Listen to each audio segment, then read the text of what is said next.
Semua ulama usul sepakat bahawa mafhum mukhalafah adalah hujjah. Adalah hujjah. Meskipun ini kecuali, iaitu pendapat yang mengingkari mafhum mukhalafah secara mutlak. Nanti ada di depan. Jadi sepakat mereka ulama mafhum adalah hujjah. Lebih jelas simak video di depan.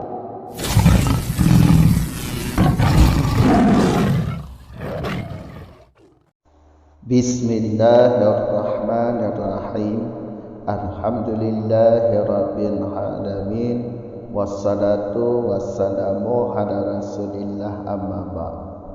Wal mafahimul mukhalifatu hujjatun lughatan fil asahi liqauli kathirin min a'imati lughati biha faqala jam'un minhum fi khabari matlul ghaniyi dhulmun innahu yadullu ala anna matla ghairil ghani laisa bidulmin wa hum innama yaquluna fi misli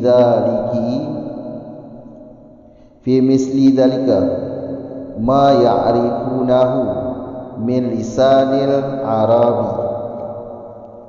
wa qila hujjatun syar'an li ma'rifati dhaliki min mawaridi kalami syari'i wa qila hujjatun ma'na wa huwa annahu law lam yamfil madhkurul hukma anil maskuti lam yakun li dzikrihi faidatun. Dan bermula mafhum yang mukhalafah itulah hujjah pada lughat, pada pendapat asal, karena perkataan kebanyakan dari ulama lughat biha dengannya lughat. Faqala, maka berkata oleh satu jamaah minhum dari mereka a'immah lughat, di mana perkataan jam'un pada hadis atau pada khabar matalul ghani bermula menunda-nunda bayar hutang orang kaya itu zalim.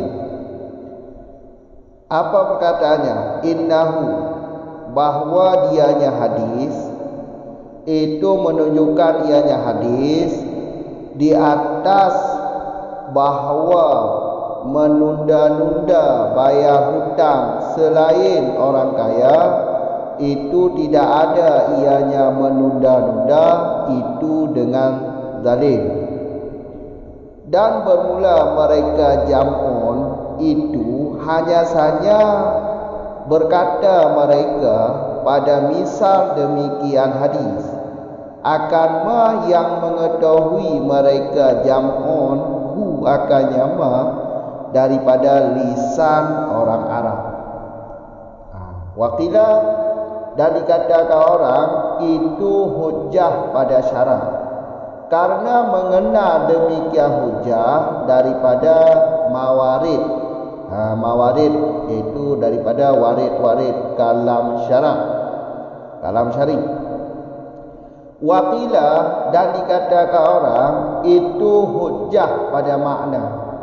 Wahwa, dan bermula dianya makna itu bahawa sesungguh hal sya'an itu jikalau tidak menafikan oleh kait yang disebutkan akan hukum dari maskut, niscaya tidak ada bagi sebutnya madhkur itu faidah. Lanjut masalah mafhum khalafah. Jadi mafhum mukhalafah hujjatun, itu hujjah. Ini di matan ini dulu kita jelaskan. Sampai di matan hujjatun dulu kita jelaskan. Jadi mafhum mukhalafah hujjah. Mafhum mukhalafah adalah hujjah. Paham kebalikan adalah hujjah. Ini sepakat ulama ni. Hujjah adalah sepakat ulama. Kalau mafhum mukhalafah adalah hujjah, ini semua ulama sepakat kecuali ada satu ulama, iaitu Abu Hanafi. Karena beliau menafikan seluruh mafhum mukhalafah. Secara mutlak dia menafikan, nanti ada di depan. Ini kecuali pendapat beliau. Selainnya sepakat mafhum mukhalafah adalah hujjah. Mafhum mukhalafah adalah hujjah. Dan nanti akan dijelas di depan nanti pada akhir. Pada akhir di bawah nanti ada penjelasannya.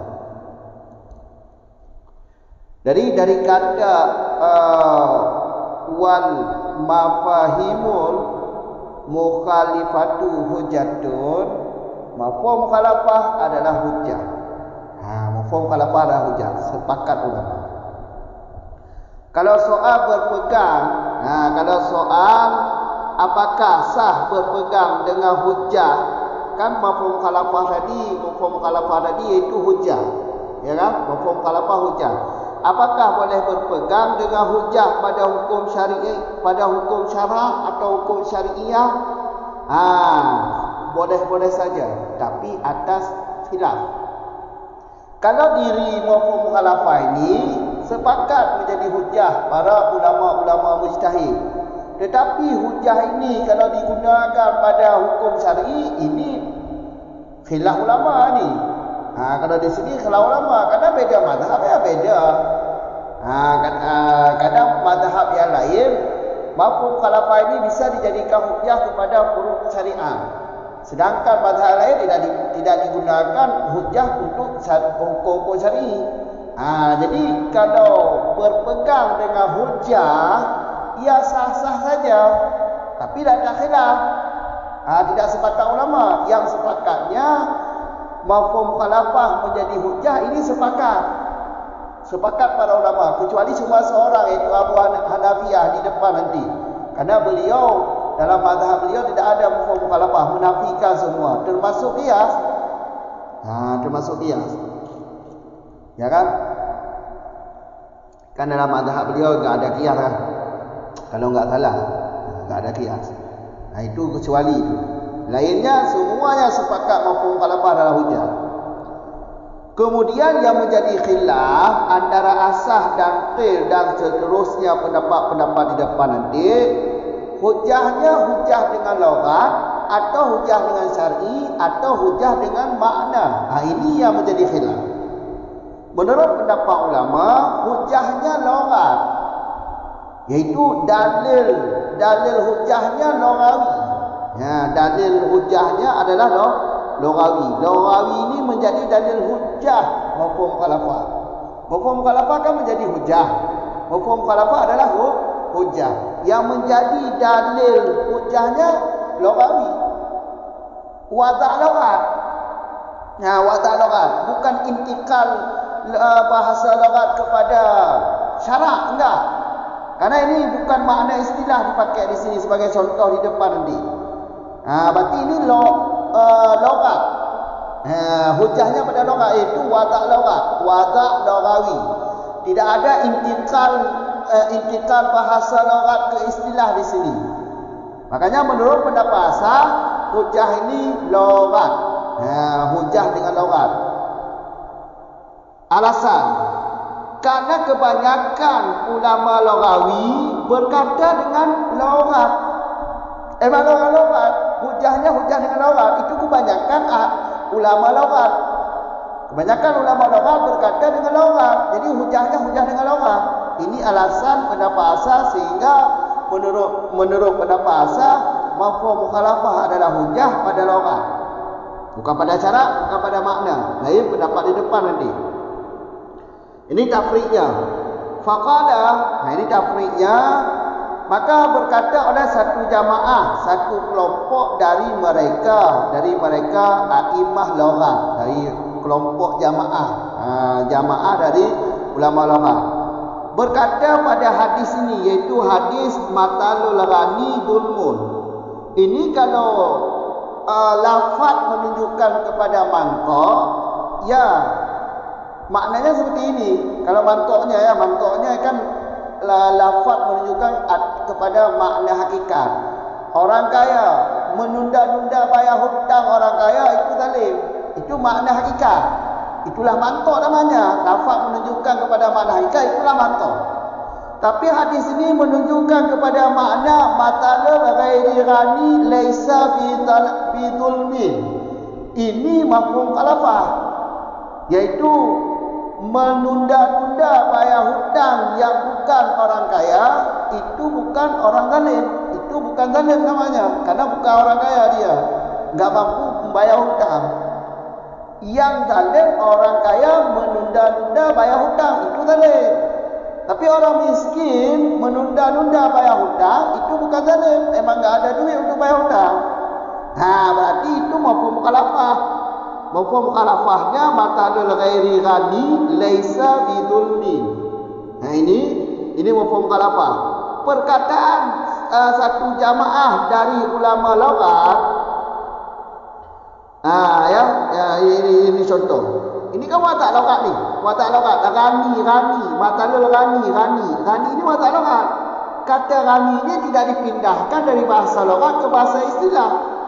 Tidak dipindahkan daripada bahasa lughat kepada bahasa istilah. Makanya pendapat asah hujahnya pada lughat, karena bahasa lughat ini lughat. Tidak dipindahkan ghani ini kepada makna istilah. Kan enggak ada makna selain makna lughat ini. Ghani ini kaya atau orang kaya. Itu lughat. Tidak dipindah kepada makna istilah. Tidak ada makna istilah di sini, atau tidak ada makna syar'i di sini. Makanya lughat. Maka jelas mafhum mukhalafah adalah hujah pada lughat. Mereka ulama, mereka jam'un berkata pada contoh demikian, berkata mereka apa-apa yang mereka ketahui dari lisan orang Arab. Kenapa mereka jam'un tadi memahami mafhum mukhalafah pada hadis matalul ghani dhulmun, yaitu memahaminya menunda-nunda bayar hutang yang bukan orang kaya, bukan zalim. Ini kenapa mereka memahami seperti ini? Memahami seperti ini kan bahasa lughat ni. Ini bahasa lughat. Bahasa lughat, watak lughat, ghani itu watak lughat, tidak dipindah dari lughat kepada istilah. Beda kalau bahasa doa. Doa itu kalau bahasa lughat itu doa, salat pada bahasa lughat, salat pada lughat adalah doa. Kemudian dari kata lughat dipindahkan kepada istilah atau bahasa syarak, aqwalun af'alun. Faham tak? Kalau ini ghani ini tidak ada intikal di sini. Enggak ada pindah-pindah dari lughat kepada istilah atau kepada syarak. Langsung bahasa lughat. Langsung dari bahasa lughat dipahami mafhum mukhalafah. Maka jelas mafhum mukhalafah adalah hujah dengan lughat menurut pendapat asal. Faham? Ini cara fahamnya. Itu menurut pendapat asal. Jangan salah memahami pengertian ini. Jangan fikir hujah pada lughat berarti tidak bisa dijadikan untuk syariat atau untuk hukum furu'. Bukan seperti itu. Faham? Bukan seperti itu. Hujah dia hujah untuk hukum syar'i. Biloghat ini yaitu yang mewatakkan bahasanya adalah lughat. Watak lughawi. Coba lihat, perhatikan kata ghani. Ghani itu kan watak lughawi. Enggak ada kata di sini yang dalam hadis. Ghani dalam hadis ini enggak ada makna istilah ini. Enggak ada makna syar'i di sini. Makna ghani di sini adalah makna kamus atau makna lughat. Makanya hujah pada lughat. Faham ah? Ini kan usul fiqh. Ya, hujahnya untuk huruf fiqih, huruf syar'i iaitu fiqih. Ini pendapat asal. Kemudian waqila pendapat qil hujah pada syarat. Ya, hujah pada syarat. Kenapa hujah pada syarat menurut pendapat qil? Karena mengenal demikian hujah daripada kalam syarat, warik kalam syarat. Coba perhatikan pada contoh di belakang. Contoh di belakang batalul ghani zulmum. Itu kan kalam syarat ada. Kalau hadis itu kalam syarat. Ya, dipahami matalul ghairi ghani laisa bidzulmin. Dari mana ini dipahami? Dari kalam syarat kan? Dari kalam syarat. Mengenal demikian hujah dari kalam syarat. Berarti hujahnya hujah syarat. Hujah pada syarat. Maksud hujah pada syarat maknanya tetap seperti makna loghat. Yaitu ghani itu, matalul ghani menunda-nunda bayar hutang orang kaya. Karena yang menjadi mafhum mukhalafah di sini kan ghani yang menjadi lafaz yang berkaitan dengan yang lain. Berarti di sini kata ghani itu bahasa loghat itu. Enggak ada intikal kepada bahasa yang lain, bahasa istilah atau bahasa syarak, enggak ada. Ini loghat. Pada syarak, berarti tasarruf syarak. Tasarruf itu syarak yang menggunakan bahawa matalul ghairu ghani bukan zalim. Kalau matalul ghani ya zalim. Berarti kalau memahami mafhum mukhalafah matalul ghairu ghani bukan zalim, ini hujah dengan syarak. Ada syarak syarak yang mentasarufkan seperti pemahaman seperti ini. Syarak yang menggunakan seperti ini atau yang memberi pemahaman seperti ini. Makalah menurut pendapat qil ada hujah pada syarak. Ya kan? Hujah pada syarak. Tetap makna loghat. Ghani itu tetap makna loghat. Cuma kemudian ditasaruf oleh syarak. Tasaruf syarak yang lebih dari wadah loghat. Tetap wadah loghat. Tetap ghani itu wadah loghat, bahasa loghat itu. Enggak ada intikal kepada istilah. Enggak ada makna selain makna ghani itu. Ghani iaitu makna orang kaya. Tetap makna loghat orang kaya. Cuma tasarruf syarak. Walaupun loghat yang wadah loghawi ghani itu tetap ada tasarruf syarak. Karena mengetahui hujah itu lewat kalam syarak. Kalau enggak ada kalam syarak, di mana memahami mukhalafahnya? Matalul ghairu ghani laisa bidzulmin. Ini di mana dipahami? Dari hadis matalul ghani zulmun. Karena mengetahui pemahaman seperti ini lewat hadis, ya itu namanya hujah dengan syarak menurut pendapat qil. Yang ketiga, qil yang kedua iaitu surah yang ketiga. Qil yang selanjutnya iaitu hujah pada makna. Kalau hujah pada makna terkadang ibarat maknanya dengan akli. Hujah pada akal. Kan ada itu sudah lewat-lewat di belakang dulu. Banyak yang sudah ada contoh-contoh di belakang. Ada fil loghat, ada syarah, ada akli, ada huruf am. Terkadang ibaratnya huruf am bukan dengan makna. Faham kan? Kemudian yang dimaksud makna di sini bagaimana? Yang dimaksud makna di sini yaitu annahu law lam yanfi. Andai kata mazkur tidak menafikan hukum mazkur ini tahu enggak contohnya? Dalam hadis di belakang kata asaimah. Ghanam asaimah itu mazkur kait yang disebutkan dalam hadis atau dalam ayat.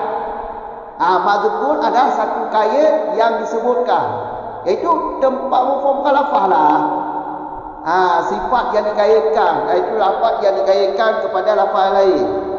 Mazkur adalah kata saimah. Saimah ini kalau tidak menafikan hukum mazkur, berarti sebut kata saimah di dalam hadis tidak ada faedah. Kalau kata saimah dalam hadis bukan tujuannya untuk menafikan hukum mazkur, berarti kata saimah itu sebutnya tidak ada faedah. Tidak mungkin kalam Nabi tidak ada faedah. Setiap kata yang keluar dari mulut Nabi pasti ada faedah. Makanya itu dinamakan hujah pada makna. Hujah pada makna. Maknanya iaitu kait. Andai kata kait itu tidak menafikan hukum mazkur, berarti kait tersebut sebutnya tidak ada faedah. Tidak ada faedah. Ini kalau kita mainkan mantik, kalau kita mainkan ilmu mantik seperti ini. Kalau bukan kait itu menafikan hukum mazkur, berarti hukum sebut kait itu tidak ada faedah. Akan tetapi sebut hukum mazkur itu ada faedah. Berarti sebut kait itu menafikan hukum mazkur, maka sebut kait itu ada faedah. Itu cara main mantiknya kan seperti itu. Kalau kita mainkan mantik. Jadi tetap kalam Nabi ini ada faedah.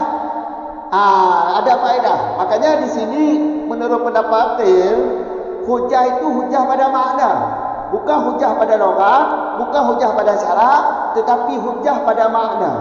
Yang hujah pada makna bisa dibilang ini huruf am, yang siwadeknya huruf am. Huruf am. Maksud makna ya seperti yang dijelaskan di sini. Andai kata mazkur kait saimah bukan tujuannya menafikan hukum mazkur, berarti sebutnya tidak ada faedah. Sedangkan kalam Nabi mesti ada faedah. Tak mungkin kalam Nabi enggak ada faedah. Coba perhatikan anil mazkur, hukma anil mazkur. Ini hukum daripada mazkur. Tahu enggak hukum mazkur? Hukum mazkur iaitu ghanam yang maklufah. Kalau hukum mantok iaitu ghanam saimah, kata yang disebutkan dalam hadis. Ghanam saimah itu mantok. Kalau mazkurnya iaitu ghanam yang maklufah. Ghanam yang gembala wajib zakat. Ghanam yang diberi umpan tidak wajib zakat. Ini ghanam yang maklufah ini, yang diberi umpan ini hukum mazkur. Tujuan kata saimah untuk menafikan ghanam yang maklufah, ghanam yang diberi umpan. Karena ghanam yang diberi umpan tidak wajib zakat, iaitu tujuan saimah. Berarti sebut dia itu ada faedah, iaitu menafikan hukum mazkur. Hukum mazkur iaitu ghanam yang maklufah. Faham? Jadi kesimpulan di sini, tiga pendapat ini sepakat bahawa mafhum mukhalafah adalah hujah. Bedanya atau khilaf mereka itu loghat, syarak, makna. Cukup di sini dulu. Tiga tu kamu ulang surah lagi. Mafhum yang mukhalafah. Karenanya naat yang mukhalifah, menyo mudah-mudah ini yang mukhalafah. Kamu orang patah lam. Ya karenanya naat jadi lun i'rab sebagai berkena sebagai naat mana pun ya. Berarti ke isim fa'il tu nak mana ka yang paling pegahin apa mafhum mukhalafah hujah. Menyo mafhum mukhalafah hujah nya ka sepakat ulama ni. Sepakat bandung ulama usul fiqh bahawa mafhum mukhalafahnya hujah. Kecuali tiru apa? Itu dia kena bak ingkar secara mutlak dia itu, iaitu pendapat Abu Hanafiyah. Ya, menyogoknya yang cikgu ingkar mafhum mukhalafah, hana mafhum mukhalafah. Kamu kan? Maka menyuka keringkar lagi ya jelas hana hujah kan. Kamu pun kalau apa hana? Pandai hujah mah. Hana khabar, hana berada, pandai khabar. Ya kan? Hanya kecuali buat pendapat itu. Oh buat pendapat Abu Hanifah dia dikena tu. Yang jelas dia selengoknya sepakat dengan ulama usul bahawa hukum mukhalafahnya hujah. Hujah. Nak ni hujah. Loratan itu tak tahu. Nyok kata hujah ni. Nyan hujah ni. Ka. Tema menyokakan hujah. Pesah dah berpegang dengan hujah bab hukum-hukum yang syariah. Yang khilaf ulama. Sah-sah berpegang. Cuma ada jalan khilaf. Kadang ada menurut mazhab tu, kadang ada mazhab lain tu mafhum khalafah, nyok mafhum khalafah, ya furuk syar'i ji nyok di contoh. Ya dalil ji mafhum khalafah nanti. Kadang mazhab lain tu hukumnya konya dalil. Mau kan? Menyobak masalah berpegang pada hukum syar'i, nya khilaf pendapat. Kamu nya khilaf pendapat antara mazhab je atau antara sesama mazhab, ulama mazhab. Nya khilaf pendapat. Tetapi punya masalah mafhum mukhalafah adalah hujah, dia sepakat. Mohon kan? Dia sepakat mana? Kecuali di ruang Abu Hanifah mana?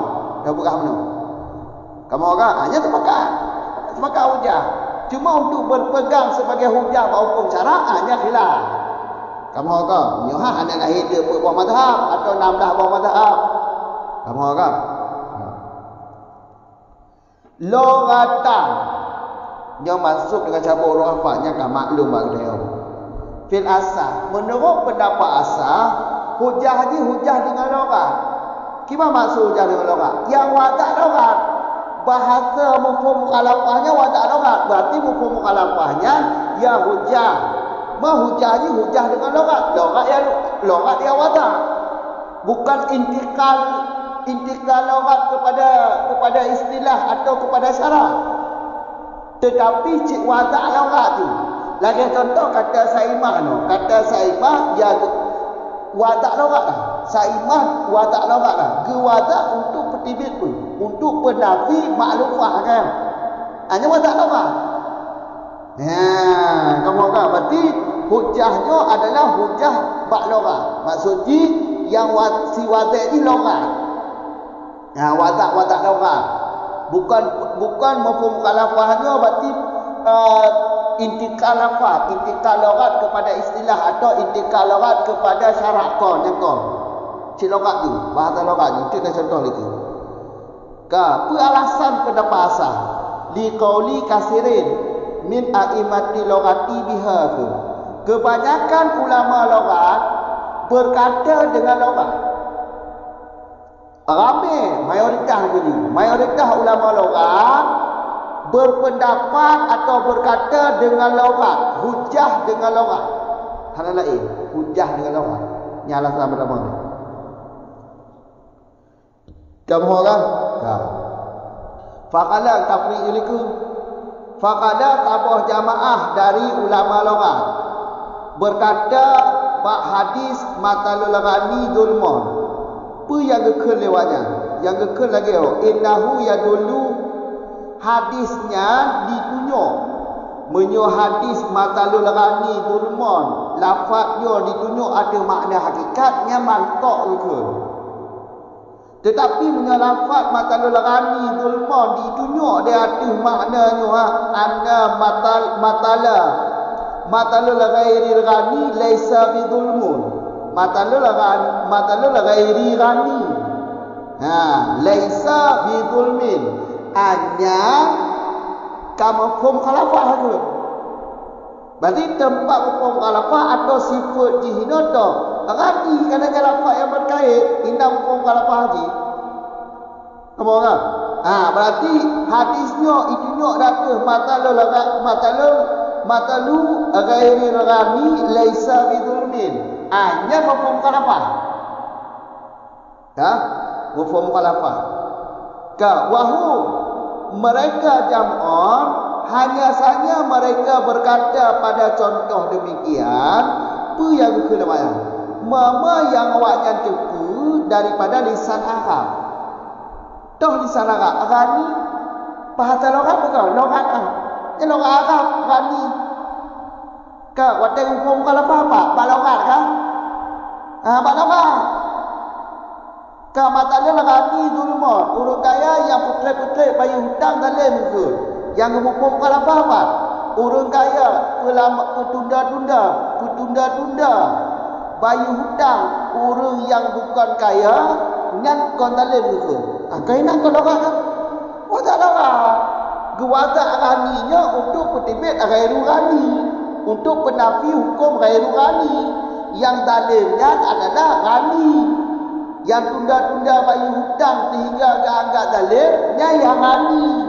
Punya yang ghairu rani, nya ke dalam. Berarti logat. Maka hujah dengan logat tu. Kamu agak? Mata logat. Nah, kamu agak? Hana. Rani no hana makna istilah no. Dah hana makna syar'i no. Cik mana logat tu? Belak kamu habis. Wadah logat. Hana intiqal lafaz no. Kamu agak? Hana intiqal logat ke istilah, hana intiqal logat ke syar'i no. Cik mana asal mana logat tu? Berarti mufhum mana logat? Ya kan? Hanya maka dia mufhum apa? Hujah dengan logat ke? Menurut pendapat asal. Kan? Kemudian pendapat Kentil hujah masyara. Yang kalau hujah masyara. Pakon hujah masyara. Ma'rifati dalika. Ma'rifati daliki min mawarid kalami syari. Karena tak tepu demikian hujah dari warid kalam syarak. Dari kalam syarak tak kenyu. Dari cara kalam syarak tak kenyu. Dari cara kalam syarak. Toh tata cara kalam syarak. Coba kalau contoh mata lelagani itu semua. Kata-kata, cara-cara atau tata cara kalam syarak ni. Matalul lelagani itu semua. Matalul lelagani itu semua. Kon dari kata cara kalam syarak, kon dinampak kalam syarak tu fahaminya. Menyosok wadah logat tetap. Rani tidak wadah logat. Kamu agak cuma wadah gemufum khalafah, matlu ghairil ghani laisa bidulmin nyo tasaruh syarak. Kamu agak memang wadah logat kan? Hana intikal cina, hana intikal ke mana ke syarak atau ke istilah hana rani yang tetap mana logat. Hana intikal ke negeri. Cuma menurut pendapat hujah di masyarakat karena nak tasaruh syarak ana. Pakau je nak tasaruh syarak ia lantaran tak fahami mufhum hujah mufhum khalafah atau tak fahami tak tepu hujahnya lewat kalam syarak dari tata cara kalam syarak maka gekep syarak hujah bak syarak. Apa orang hujah bak syarak? Bukan hujah bak logat ke hujah bak syarak. Apa orang? Atau orang yang kamu yang ketambahan katanya logatan syar'an makna apa ni itu. Munyo hujahnya kata sepakat benda boleh. Kata sepakat benda bang. Ke lah pendapat asal dua ke tu kata sepakat benda bang. Kata sepakat benda bang hujah. Ada yang kamu ke lewatnya. Munyo ke pendapat asal ya kerana dipahami pak logat ya ikut hujah logat. Karena kau tak logat lah. Munyo ke ya memang wadah logat, tidak wadah logat, tapi nak tasaruh logat, nak tasaruh syarak kan. Sebagai tambahan dari wadah logat kan. Tasaruh syaraknya sebagai tambahan dari wadah logat. Karena pakon tu sebagai tambahan tasaruh syarak sebagai tambahan dari wadah logat, lantaran dari budanya lewat tata cara kalam syarak. Warid kalam syarak. Waridnya maksud makna asalib di dalam tu. Orang kita lain. Dia kata asalib. Ada tebuh makna tata cara kalam syarak ada tunjuk. Lewat kalam syarak ada tunjuk. Maka dia gukun hujah bak syarak. Sebab kalam syarak fahami. Yang belum berapa Ya jelas hujah ni. Kamu hujah ke hujah. Kamu katanya kan sepakat dia. Hukum khalafah waknya hujah. Tak sepakat kecuali pendapat Abu Hanifah tadi. Jadi kalau saya cerita, ini kecuali apa? Pendapat ke yang selanjutnya. Ya, pendapat ke selanjutnya iaitu hujjatu makna. Dia kata makna kadang-kadang kan menyebab ibarat-ibarat awal-awal kita rayah guna na filorat, na loratan, na syar'an, na akal atau uruf am. Hanya maknanya ya sebanding dengan kata aklan lagi tu, atau sebanding dengan kata uruf am. Lagi tafsir lagi tak lain uruf am. Uruf am ya wadah uruf am. Kamu orang. Kamu maknanya kebaya ke maknanya. Yang ke maknanya anahu law lam yafil mazkuru al hukma anil maskur. Ini dapat oleh kata oleh mangat baramku. Mazkurnya kait maksudnya. Iaitu tempat hukum kalafah. Kait yang ada dalam hukuman tu. Contoh di saimah, asaimah, al-ghanam, asaimah. Kena kata asaimah. Nya asaimahnya ke kait kata ghanam. Nya yang rukun mazkur ini yang ke saimahnya.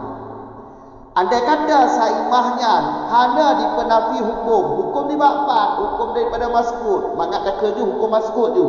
Dia bukan hukum tu lah. Andai kata kaitnya hanya dikait saimahnya hanya dipenafi hukum maskud, toh yang hukum maskud dah. Maklufah hukum maskud punya hukum mantok. Jadi ranam yang saimahnya mantok. Lafaz dia ada makna hakikat mantok.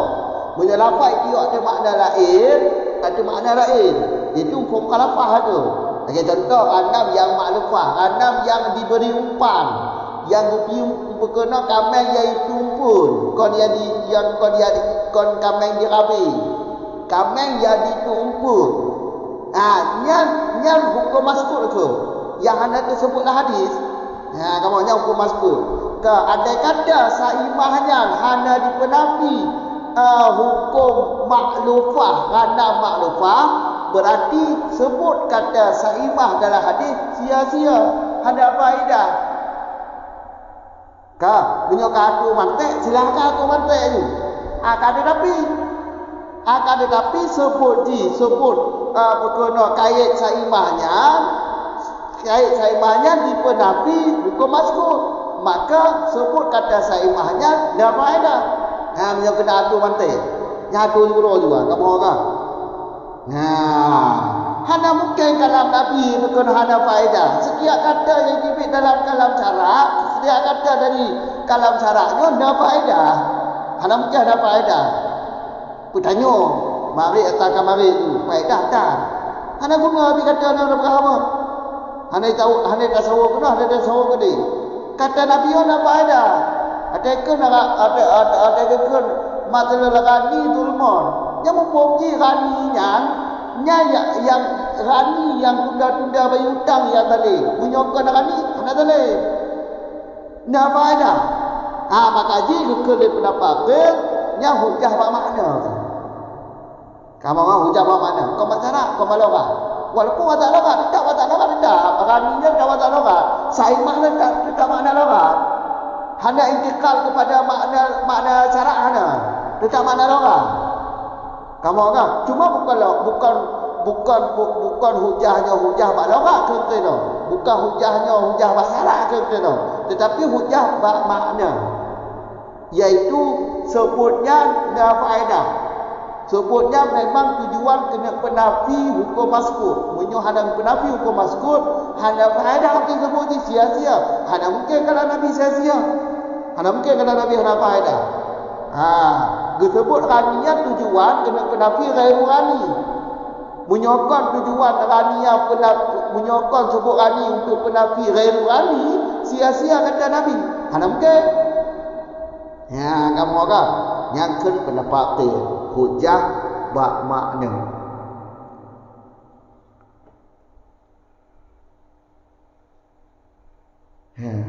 Yang lagi apa ni? Lebih kurang kajian apa? Assalamualaikum warahmatullahi wabarakatuh.